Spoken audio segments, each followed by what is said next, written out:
Here we go again. D'un point de vue fonctionnel, c'est en décorrélation avec le bon sens. 2025, c'est une année où les smartphones plafonnent plus que jamais au maximum de l'évolution que ce produit pouvait offrir en 20 ans d'existence. Du coup, ne sachant plus trop sur quoi innover, la nouvelle tendance des fabricants est de sortir un smartphone très fin, mais embarquant le meilleur des technologies du moment. Samsung particulièrement vient de lancer son S25 Edge ultra fin d'une épaisseur de 5,8 mm. C'est bel et bien une prouesse sur le plan technique. Pas seulement pour cette faible épaisseur, mais aussi parce que le S25 Edge, malgré sa finesse, a quelques éléments empruntés au S25 Ultra, qui est quand même ce que Samsung a de mieux à proposer dans son catalogue actuellement. C'est très impressionnant d'avoir autant de technologie dans quelque chose d'aussi fin. Donc, avant de vous expliquer pourquoi c'est l'un des pires choix qu'un utilisateur puisse faire actuellement, je reconnais d'abord que le produit reflète, comme assez souvent, le savoir-faire de la marque nord-coréenne. Mais, il y a toujours un mais. Je vais d'entrée de jeu vous dire que son prix n'est pas équivalent à ce qu'il offre réellement. Parlant de ce qu'il offre, on a comme processeur le Snapdragon Elite. C'est le même que sur toute la famille des S25.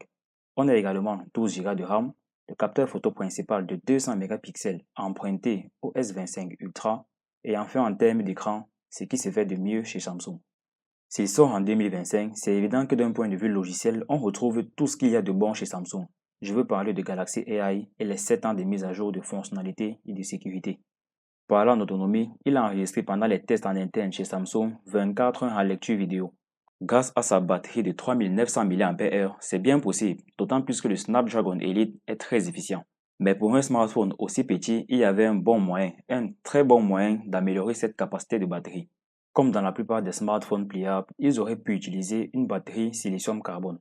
Grâce à une plus grande densité énergétique, on peut intégrer une plus grosse capacité de batterie dans un châssis très fin. Cette technologie de batterie est bien évidemment plus coûteuse et l'intégrer au S25 Edge aurait soit justifié son prix, soit élevé son prix qui n'est déjà pas donné. 1249 € pour la version de 256 Go de stockage et 1369 € pour la version avec 512 Go de stockage.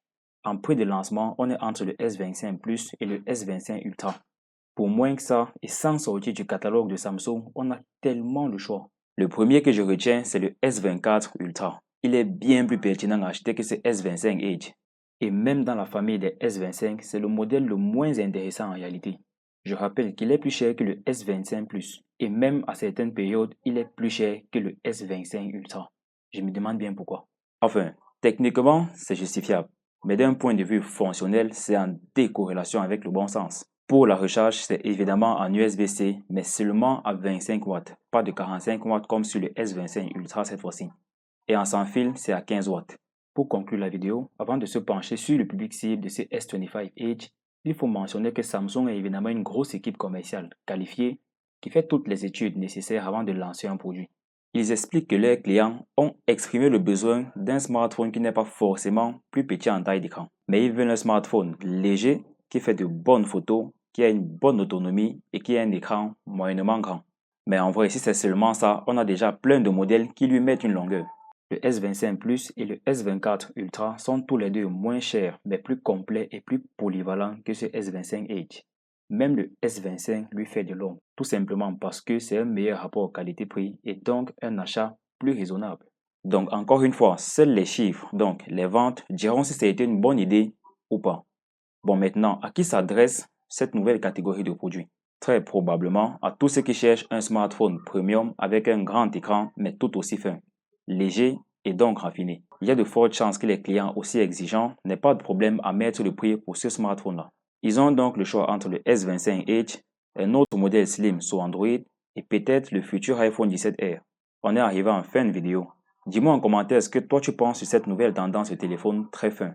La plupart des fabricants vont très probablement s'y mettre. Je suis très curieux de savoir ce que tu en penses. D'ici la prochaine vidéo, prends soin de toi. Peace.